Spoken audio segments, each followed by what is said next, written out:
Seigneur soit avec vous. Et avec votre esprit. Évangile de Jésus-Christ selon Saint Luc. Gloire à toi, Seigneur. Quelques jours après la guérison d'un lépreux, Jésus vint à Capharnaüm et l'on apprit qu'il était à la maison. Tant de monde s'y rassembla, il n'y avait plus de place, pas même devant la porte, et il leur annonçait la parole. Arrivent les gens, les l'amenèrent un paralysé, porté par 4 hommes. Comme ils ne peuvent l'approcher à cause de la foule, ils découvrent le toit au-dessus de lui et ils font une ouverture. Et descendent le brancard sur lequel était couché le paralysé. Voyant leur foi, Jésus dit au paralysé: mon enfant, tes péchés sont pardonnés. Or, il y avait quelques scribes et aussi là qui raisonnaient en eux-mêmes. Pourquoi celui-là parle-t-il ainsi? Il blasphème. Qui donc peut pardonner les péchés, sinon Dieu seul? Percevant aussitôt dans son esprit les raisonnements qui se faisaient, Jésus leur dit: pourquoi tenez-vous de tels raisonnements? Qu'est-ce qui est plus facile? Dire à ce paralysé: tes péchés sont pardonnés, ou bien lui dire: lève-toi, prends ton brancard et marche. Eh bien, pour que vous sachiez que le Fils de l'homme a autorité pour pardonner les péchés sur la terre, Jésus s'adressa au paralysé: je te le dis, lève-toi, prends ton brancard et rentre dans ta maison. Il s'éleva, prit aussitôt son brancard et sortit devant tout le monde.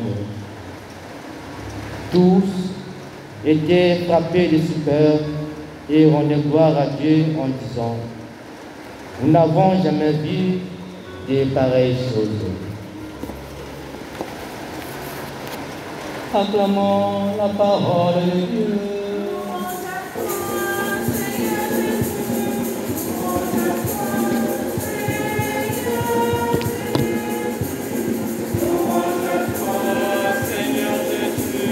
Louange à toi, Seigneur Jésus.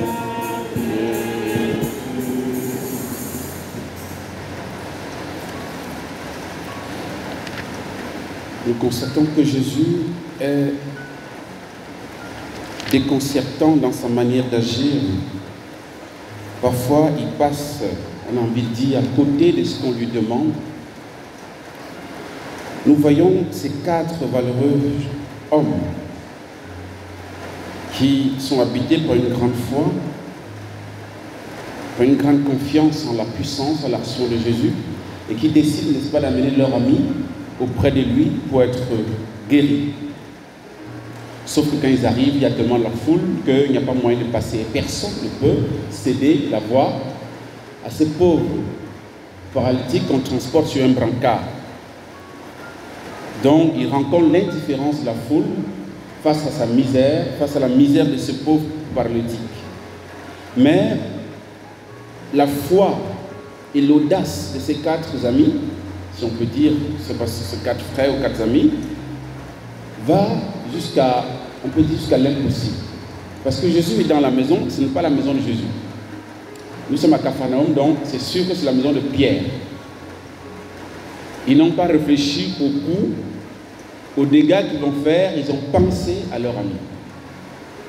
Ils ont mis leur foi dans ce que le Seigneur veut faire. Leur frère est comme un amas d'os qui est là, qui ne peut pas bouger, qui ne peut rien faire, qui est comme condamné à mort étant vivant. Et donc, ils décident que si Jésus passe ici sans qu'on l'amène pour qu'il fasse quelque chose pour lui, c'est foutu. Et donc, ils ne réfléchissent pas. Par 2 fois, pour trouer le toit de Pierre, de la maison de Pierre, pour descendre le paralytique devant Jésus. Et c'est ce qui est fait.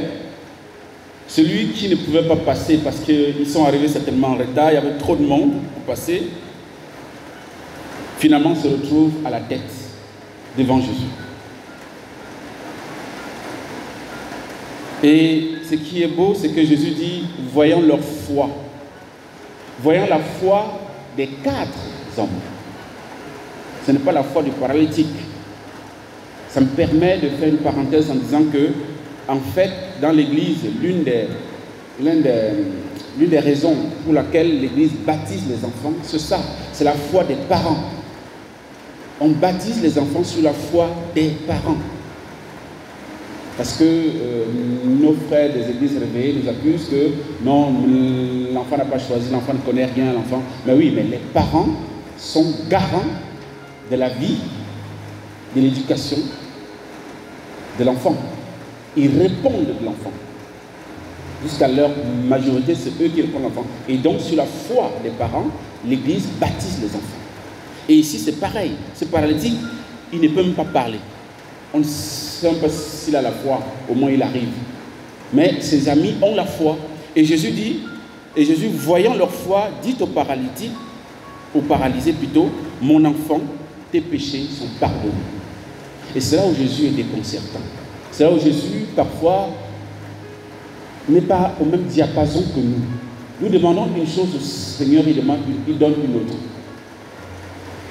Et nous voyons que il va soulever la colère des scribes et des pharisiens qui disent, mais pourquoi celui-là parle ainsi?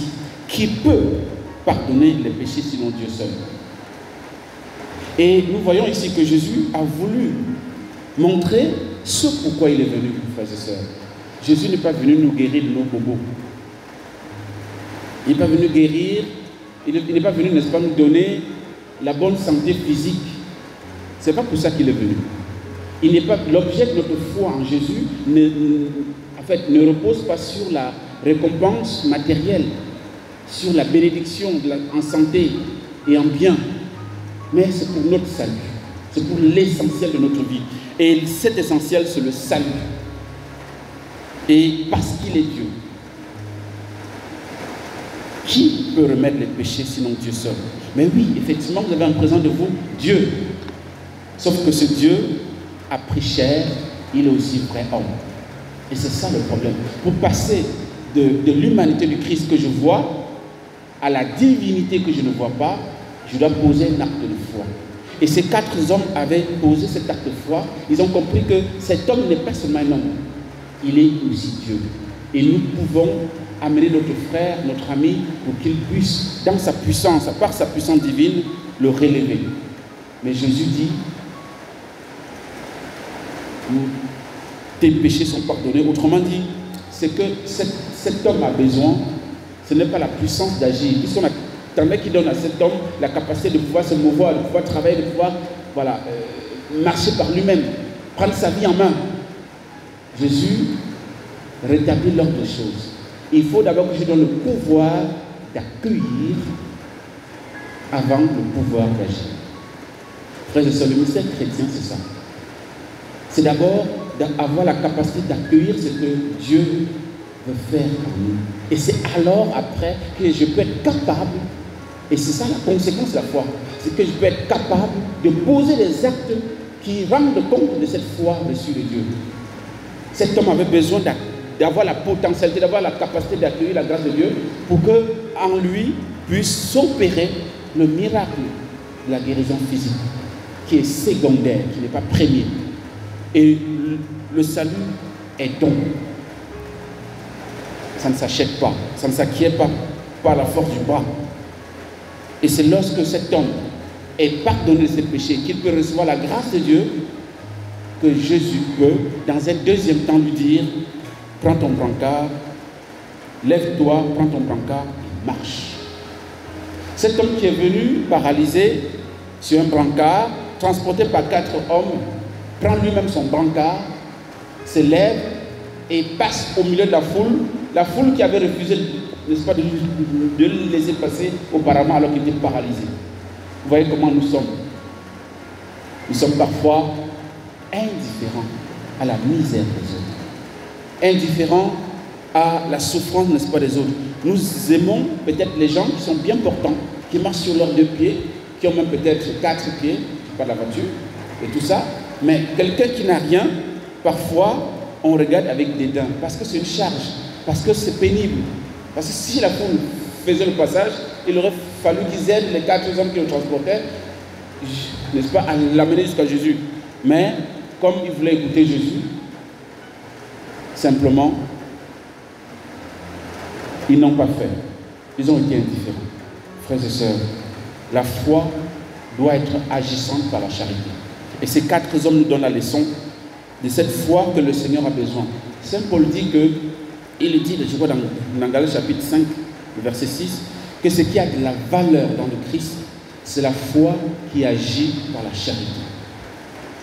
Le moteur de la vie chrétienne, le moteur de notre foi chrétienne, c'est la charité. Et c'est grâce à cette charité que ces 4 hommes ont eu l'audace de leur foi, en amenant cet homme jusqu'à Jésus pour qu'il soit guéri, qu'il soit d'abord sauvé et ensuite guéri. Demandons au Seigneur aujourd'hui peut-être plus de charité dans notre foi, pour que notre foi puisse être davantage compassionnelle, si je puis dire, plus portée vers la misère des autres et que nous puissions nous bouger comme ces 4 hommes pour que les autres puissent aussi découvrir le Christ. C'est ça le plus important et être sauvés. Amen.